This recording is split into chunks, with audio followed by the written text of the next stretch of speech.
Oh, hello. Welcome to a Saturday morning edition of Lost in the Pond.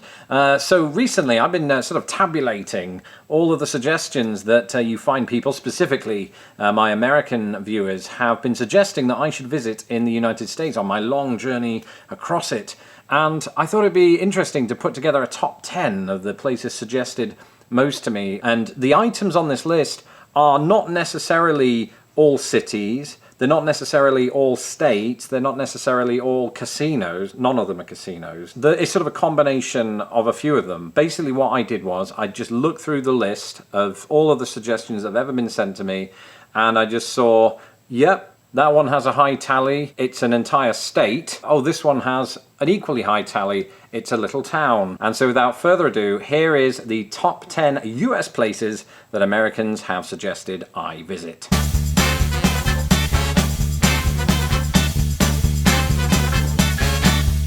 Mackinac Island. This comes up so regularly in suggestions that I rather think I should visit it before people come at me with bows and arrows. I don't suppose you have bows and arrows on Mackinac Island. An island, by the way, populated by some 460 people, but that doesn't tell the whole story. It looks like it is a very vacational spot. Is vacational a word? Don't know, just made it up. And it's interesting because I think technically I could get there from Chicago without even driving or taking a train, because I could get a little paddle boat and sail up the lake. That would be exhausting. Probably rent an actual boat. But yes, Mackinac Island looks supreme, and it comes highly recommended from many Michiganders. It's interesting, isn't it, the situation of where it is, the geographical situation, in that it's sort of sandwiched between Michigan 1 and Michigan 2, as I like to call them.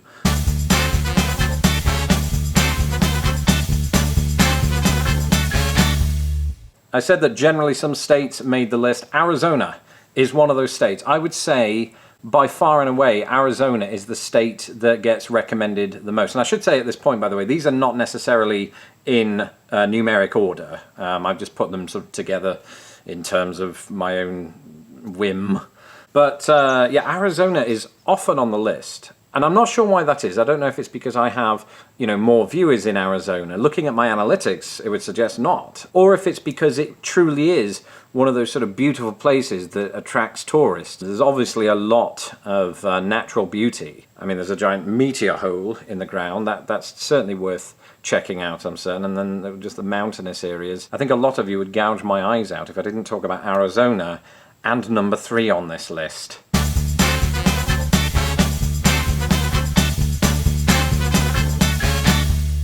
The Grand Canyon, just in photographs, looks amazing. I read a statistic that its distance from one end of the canyon to the other is roughly equivalent to Brighton to Liverpool in the United Kingdom, which is 200-something miles. But it is enormously satisfying to thine eye. Getting all Shakespearean on you there. Don't know why. Sometimes it just comes out when I've had a bit to drink. I've not had a drink. I've had coffee, so maybe I'm hyper. A lot of you have said that on this journey of mine to see all 50 states, I should leave the Grand Canyon until last, because it is the most awe-inspiring part of the entire journey. I've kind of got a strategy now for how I want to tackle this. You may have noticed that a lot of the places I visited have been Midwestern states, because at the moment, as we try to sort of raise the funds to be able to do this travel series across all 50 states through Patreon, patreon.com/lostinthepond. If you want to help out, go there now, thank you. But as we do that, we want to build our way out, right, from where we are in Chicago, the more our funds go up. So we'll start out in the Midwest, right, and cover a lot of that. I'm getting off track. I will get back to the list here in a second. And then, once we're at a certain amount, we're talking perhaps in the thousands, is get out to the Grand Canyon and start talking like we're from the north of England for some reason. Why did you let me do that? I told you not to let me do that. And similarly, we'll get out to number 4 on the list. Stay tuned. Actually, just watch. It's about to come up.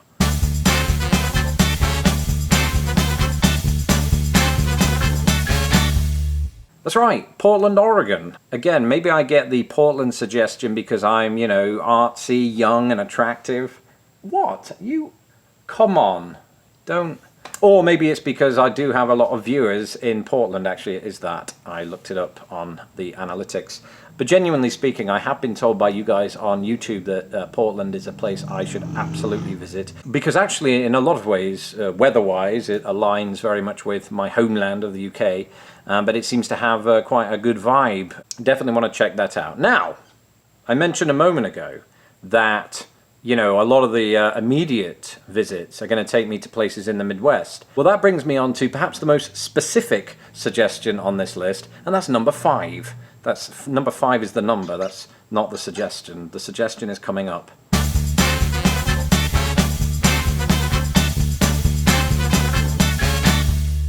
I love rock and roll. I just thought I'd sing my way into this one. Yes, the Rock and Roll Hall of Fame in Cleveland. You know, a lot of people seem to give Cleveland this sort of bad reputation out of nothing, you know. That tends to happen, doesn't it? Usually from people that have never been to a place, right? But this place is suggested to me very commonly. I don't know if it's because, you know, I'm British and we have quite a stake in the history of rock and roll, what with the Beatles and the Rolling Stones and the Kings. I could go on, I will. David Bowie, Queen, Led Zeppelin, Pink Floyd. I'm still going, right? There's a million of them. Cleveland, of course, itself has quite a history with rock and roll. In fact, I think I'm right in saying, and my history's not great here, that the DJ who coined the term rock and roll was in fact from Cleveland. And I think that helped partially for Cleveland to win its bid in getting this Rock and Roll Hall of Fame situated, and the funding for it in Cleveland, because I think it was Memphis was up for it as well, and they were up in arms when they didn't get it. But c'est la vie, Cleveland got it. So can you tell that I've been reading up on it? Well, yes, I have. We more or less have the funds, I think, to go and do a video out there now. We'd have to talk to the Hall of Fame, you know, owners to see if that's okay, and Billy Joel, probably.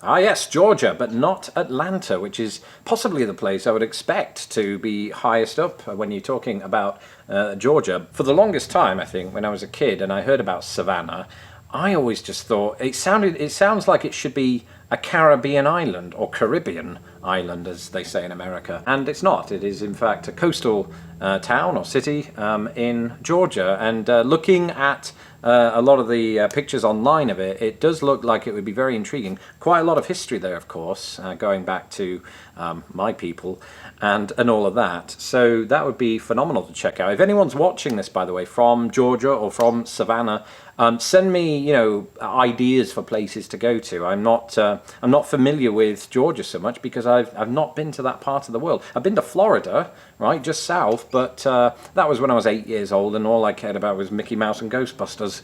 You know, now I'm into other stuff as well. Star Wars, right? That doesn't affect Georgia.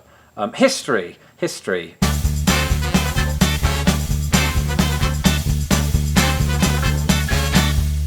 Ah yes, the Rockies. Obviously this covers a very large stretch going down from Montana all the way to New Mexico, I believe, in fact.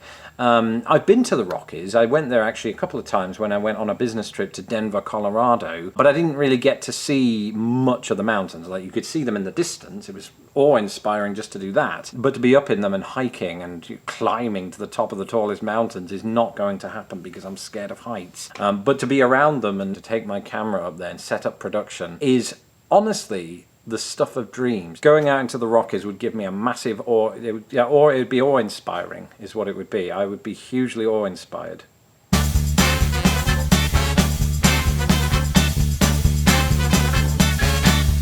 So this one comes up a lot. Pennsylvania as a whole actually comes up a lot, and Philadelphia is fairly high on that list, and I'm desperate to get out there and again check out the history that resonates throughout that city, but also the state.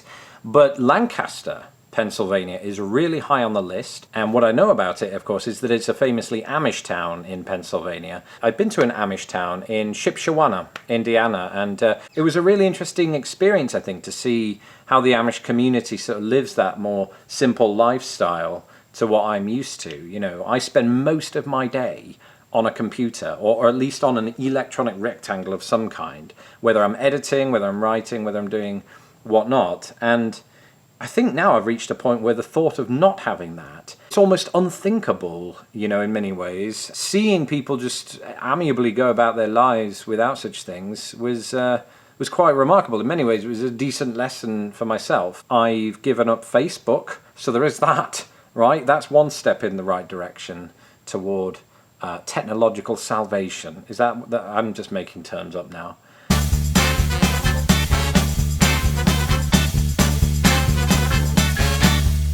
Okay, you Cedar Point people, right? You think you're all so smart. You think this has never been suggested to me before, before YouTube existed. Well, it has. In fact, I would say the place that Hoosiers, in fact, recommended to me most when I lived here in Indiana, I would say Cedar Point was #1. I heard it all the time. You have to go to Cedar Point. You have to go to Cedar Point. Apparently, I have to go to Cedar Point. Do you see the point I'm making? Sorry about that. That just came out. I didn't give it any forethought, and it sounded better in my head. A grand water park / roller coaster theme park. Sounds perfect for somebody who's terrified of heights, doesn't it? But funnily enough, even though I am terrified, I'm like that Spider-Man guy. Do you know what I mean? The French guy who climbs all of the skyscrapers. I'm not quite like that. That's an over-exaggeration. But I am one of these people who tries to put myself through hell in order to overcome said fears. For instance, there was this one theme park I went to where I went on a Dora Explorer roller coaster. It was for kids, and I came off with only minor trembling, just like that. I had to.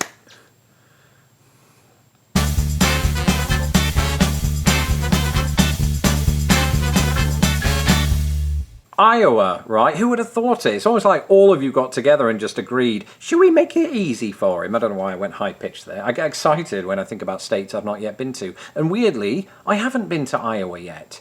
Maybe that's why you're recommending it. I don't know. Maybe it's because it is the state right next to Illinois, so it's rather easy for me to get to.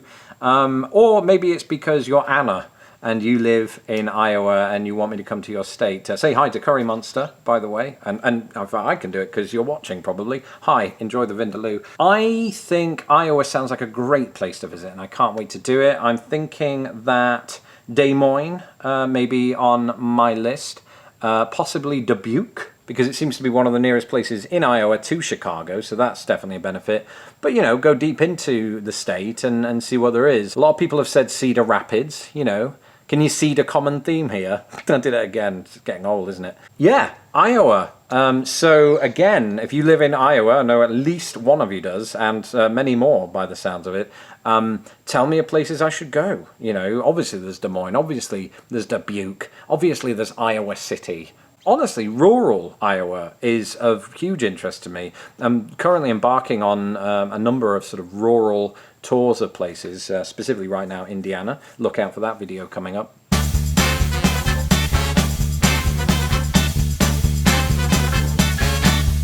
So that's where we are. These are the 10 most suggested US places by Americans for me to visit. So again, I never get tired of reading your suggestions, even the one that suggested Pyongyang. It's unlikely to happen in my lifetime. Hopefully you will join me for tomorrow's episode of Ask a Brit. Until then, have a fabulous weekend, and don't forget to subscribe to me here on YouTube if you haven't already done so. And if you're one of those people that would like to help out with the Finding America series, you could do so at patreon.com/lostinthepond. But until tomorrow, have a jolly good evening.